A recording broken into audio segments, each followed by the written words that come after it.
Hello everyone, नमस्कार। हमारे YouTube channel में आपका हार्दिक स्वागत है। दोस्तों, आज की वीडियो में हम बात करेंगे सावन के पहले सोमवार व्रत की।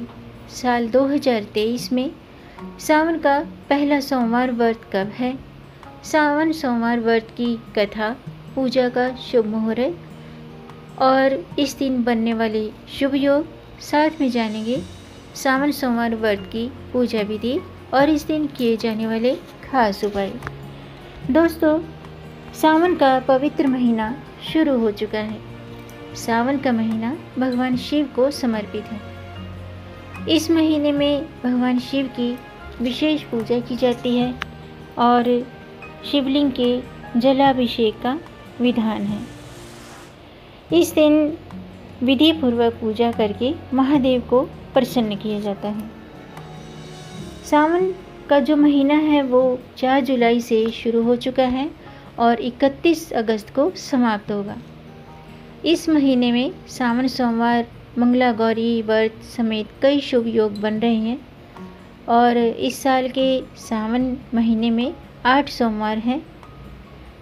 सावन के महीने में सोमवार का खास महत्व है। सावन सोमवार व्रत का खास महत्व है। सावन सोमवार और भगवान शिव और माता पार्वती की पूजा करके उन्हें प्रसन्न करने के लिए बहुत ही खास माना जाता है। सावन सोमवार शिव जी और माता पार्वती की जो पूजा है वो कभी भी व्यर्थ नहीं जाती है, क्योंकि ये महीना भगवान शिव को विशेष प्रिय है। वहीं सोमवार के जो आराध्य हैं वो भगवान शिव हैं। ऐसे में सावन के महीने में आने वाले सोमवार का जो महत्व है वो कहीं अधिक होगा। ऐसा माना जाता है कि सावन सोमवार को शिव पार्वती की पूजा से अखंड सौभाग्य की प्राप्ति होती है और जो अविवाहित युवक युवतियां हैं उनको मनचाहे जीवन साथी की प्राप्ति होती है और संतान की चाहत रखने वालों को संतान की प्राप्ति होती है। यानी कि इस व्रत को करने से सभी मनोकामनाएं पूर्ण होती हैं। तो आज की वीडियो में हम बात करेंगे साल 2023 में सावन का पहला सोमवार कब है और सोमवार व्रत की पूजा का शुभ मुहूर्त, सावन सोमवार व्रत की तिथियां, पूजा विधि और इस दिन किए जाने वाले खास उपाय। साथ में जानेंगे सावन सोमवार की व्रत कथा। दोस्तों, वीडियो शुरू करने से पहले आपसे एक खास बात, अगर आप इस चैनल पर नए आए हैं और पहली बार आए हैं तो इस चैनल को सब्सक्राइब कर दीजिए और बेल आइकन बटन प्रेस कर दीजिए ताकि आने वाली वीडियो देख सकेंगे आप सबसे पहले। और जिन्होंने मेरा चैनल सब्सक्राइब कर दिया है, यानी कि अपना प्यार इस चैनल को दिया है, उनका दिल से आभार, बहुत बहुत धन्यवाद। दोस्तों, इसी तरह मेरे चैनल के साथ जुड़े रहिएगा और अपना प्यार हमें देते रहिएगा। वीडियो को अंत तक जरूर देखिएगा ताकि कोई भी जानकारी छूट न जाए, क्योंकि आधी अधूरी जानकारी से पूरा लाभ नहीं मिलता है। इसलिए हमारे साथ अंत तक बने रहिएगा।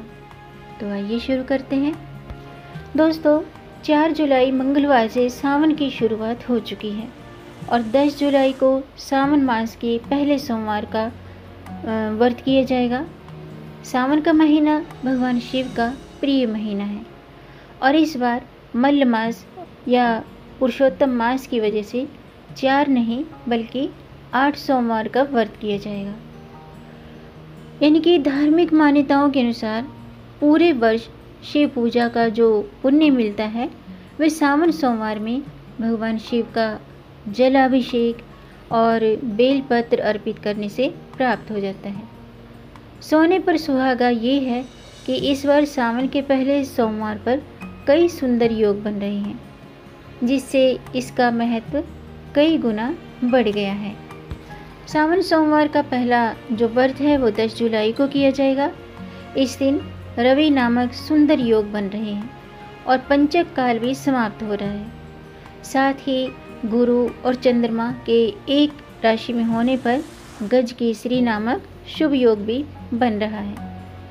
जिससे सावन के पहले सोमवार का महत्व बढ़ गया है।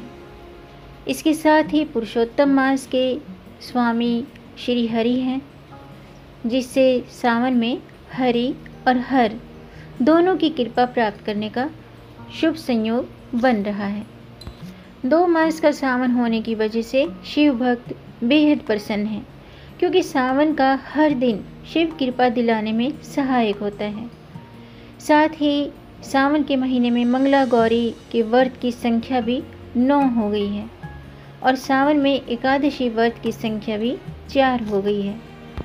आइए जानते हैं सावन सोमवार व्रत की पूजा का महत्व। दोस्तों, सावन सोमवार का व्रत करने से हमारा भाग्य बदल जाता है और शिव की कृपा हम पर हमेशा बनी रहती है। वैवाहिक जीवन में खुशहाली और जीवन में सुख समृद्धि के लिए सावन सोमवार का व्रत किया जाता है। इस महीने में की गई पूजा से भगवान शिव जल्द ही प्रसन्न होते हैं और ग्रह नक्षत्रों के स्वामी होने की वजह से भी सभी दोष दूर होते हैं। इसके अलावा ऐसा माना जाता है कि भगवान शिव सावन महीने में धरती पर अपने ससुराल आए होते हैं, जहां उनका भव्य स्वागत जलाभिषेक और अर्घ्य देकर किया जाता है। इसलिए इस महीने भक्त भक्ति में लीन रहते हैं, जिससे शिव की कृपा प्राप्त की जा सके। आइए जानते हैं सावन के पहले सोमवार व्रत में कौन से शुभ योग बन रहे हैं।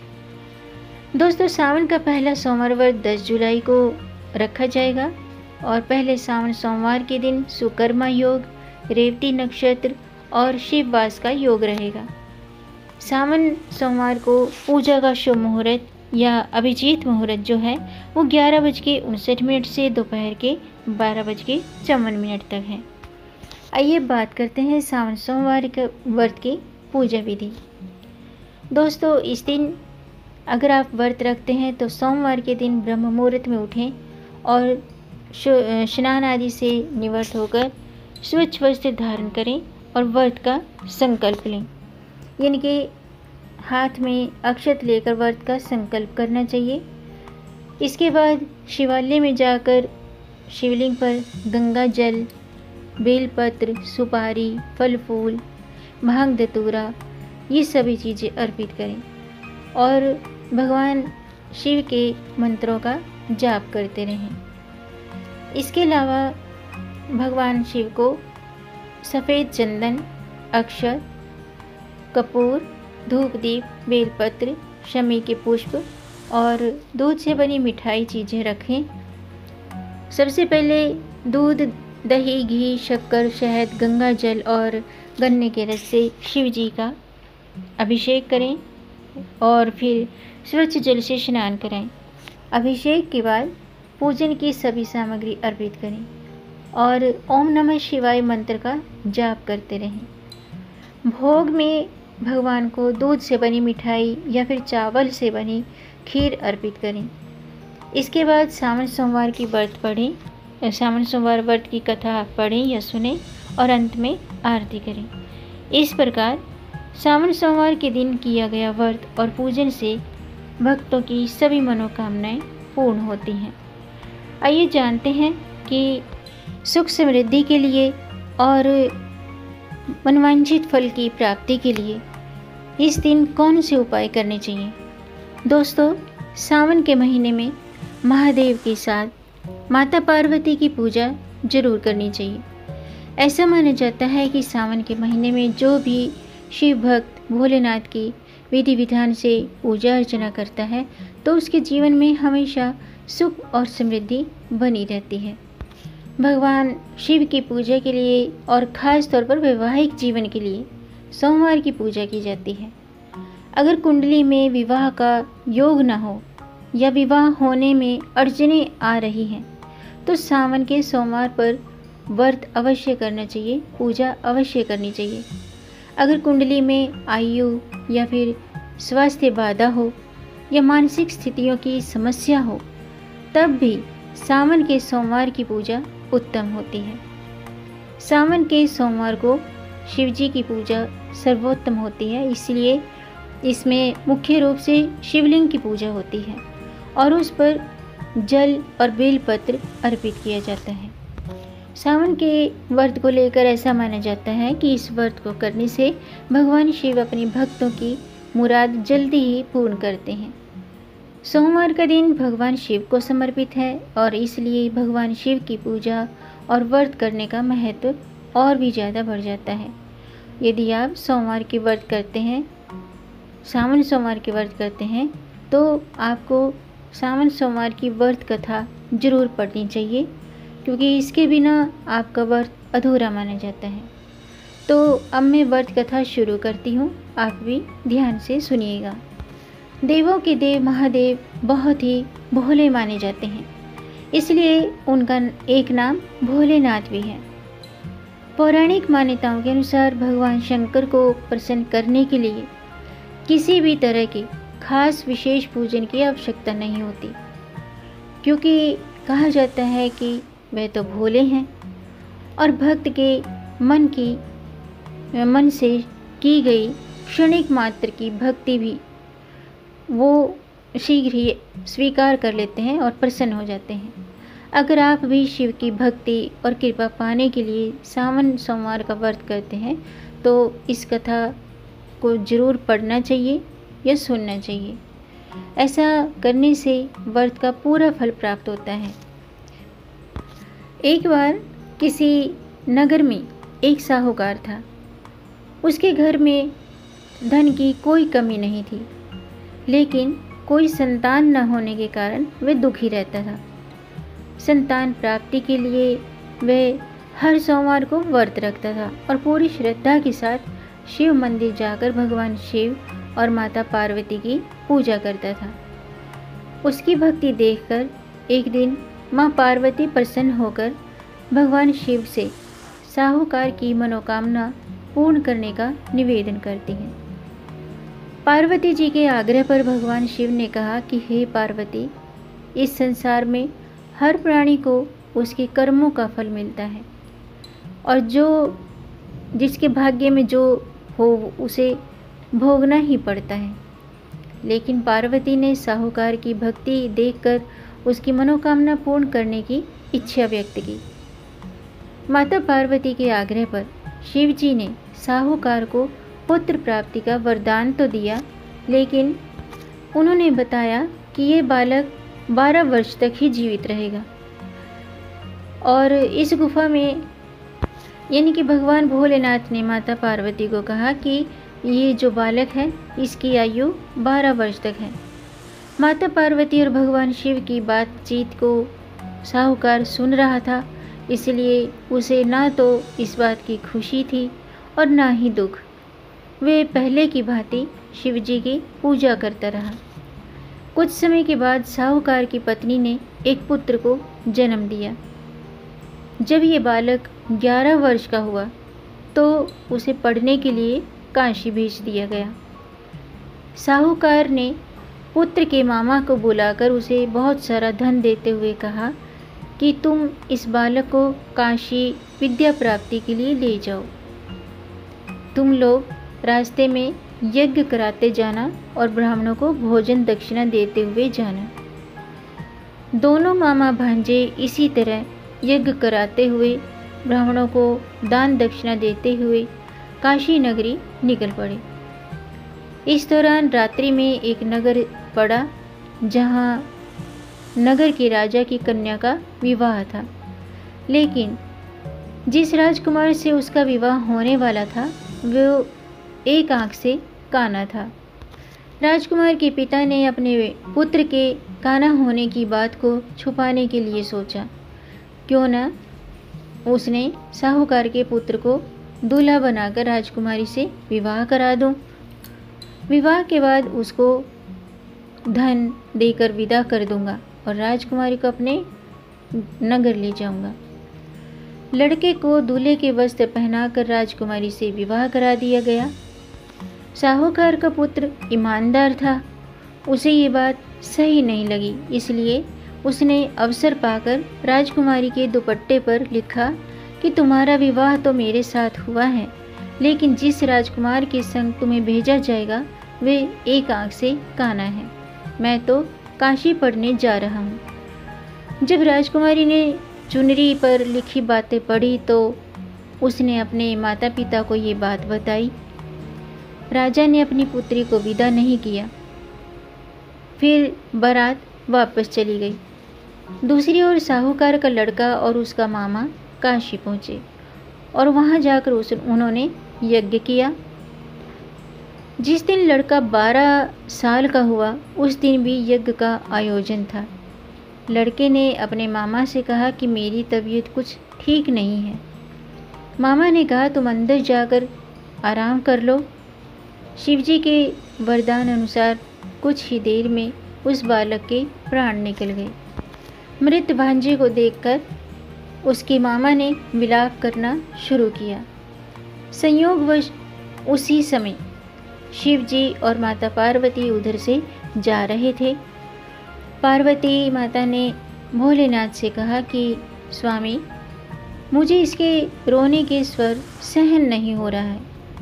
आप इस व्यक्ति के कष्ट को अवश्य दूर करें। जब शिवजी मृत बालक के समीप गए तो वह बोले कि ये उसी साहूकार का पुत्र है जिसे मैंने 12 वर्ष की आयु का वरदान दिया था। अब इसकी आयु पूरी हो चुकी है। लेकिन मातृ स्वभाव के विभोर माता पार्वती ने कहा कि हे महादेव, आप इस बालक को और आयु देने की कृपा करें, अन्यथा इसके वियोग में इसके माता पिता भी तड़प तड़प कर परेशान होंगे। माता पार्वती के पुनः आग्रह पर भगवान शिव ने उस लड़के को जीवित होने का वरदान दिया। शिव जी की कृपा से वह लड़का जीवित हो गया और शिक्षा पूरी करके लड़का मामा के साथ अपने नगर की ओर वापस चल दिया। दोनों चलते हुए उसी नगर में पहुँचे जहाँ उसका विवाह हुआ था। उस नगर में भी उन्होंने यज्ञ का आयोजन किया था। उस लड़के के ससुर ने उसे पहचान लिया और महल में ले जाकर उसकी खातिरदारी की और अपनी पुत्री को विदा किया। इधर साहूकार और उसकी पत्नी भूखे प्यासे रहकर बेटे की प्रतीक्षा कर रहे थे। उन्होंने प्रण कर रखा था कि यदि उन्हें अपने बेटे की मृत्यु का समाचार मिला तो वह भी प्राण त्याग देंगे। परंतु अपने बेटे के जीवित होने का समाचार पाकर वो बहुत खुश हुए कि उनका बेटा जीवित है। उसी रात भगवान शिव ने साहूकार के स्वप्न में आकर कहा कि हे श्रेष्ठी, मैंने तेरे सोमवार की व्रत करने और व्रत कथा सुनने से प्रसन्न होकर तेरे पुत्र को लंबी आयु प्रदान की है। इसी प्रकार जो कोई सोमवार व्रत करता है या कथा सुनता है, इस कथा को पढ़ता है या सुनता है तो उसके सभी दुख दूर होते हैं और सभी मनोकामनाएं पूर्ण होती हैं। तो ये थी सावन सोमवार की व्रत कथा। उम्मीद है आपको ये जानकारी पसंद आई होगी। अगर आपको ये जानकारी अच्छी लगी हो तो आप इसे लाइक कर सकते हैं और इस जानकारी को आगे बढ़ाकर अपनी फैमिली में, अपने फ्रेंड्स में ज़्यादा से ज़्यादा शेयर कर दीजिए ताकि औरों को भी इससे लाभ प्राप्त हो। और अगर आपका कोई प्रश्न है या कोई सुझाव है तो कमेंट बॉक्स में ज़रूर लिखिएगा और मेरे चैनल को सब्सक्राइब ज़रूर कीजिएगा ताकि आने वाली वीडियो देख सकेंगे आप सबसे पहले। वीडियो को अंत तक देखने के लिए आपका बहुत बहुत धन्यवाद। मिलेंगे नई जानकारी के साथ, तब तक आप खुश रहें और स्वस्थ रहें। अपना ख्याल रखें और अपनों का भी ख्याल रखिएगा। जय श्री हरि, हर हर महादेव। मेरे सभी व्यूवर्स और सब्सक्राइबर्स को सावन की हार्दिक शुभकामनाएं।